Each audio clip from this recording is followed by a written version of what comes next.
vacanțe, pe la Saint-Tropez, ea și nevasta, ea și amanta, că-i frumoasă viața, gata.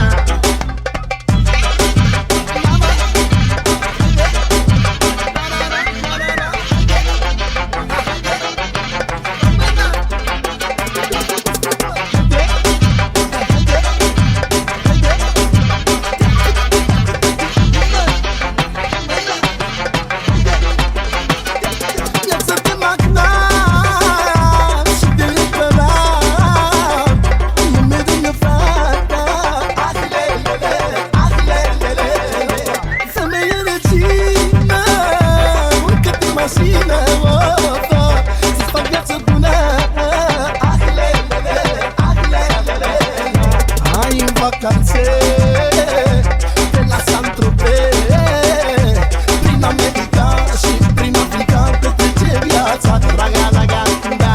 Ai în vacanțe, pe la Saint-Tropez, ea și nevasta, ea și amanta, că-i frumoasă viața, da.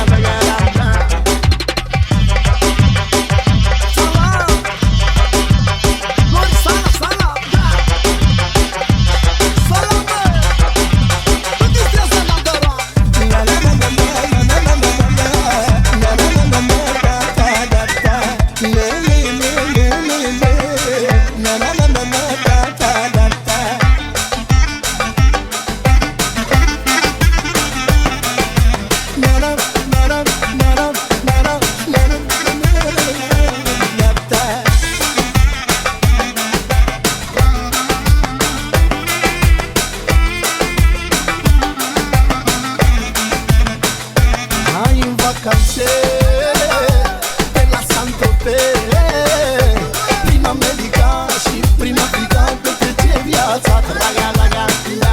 Ai în vacanțe pe la Saint-Tropez, ea și nevasta, ea și amanta, că-i frumoasă viața, draga.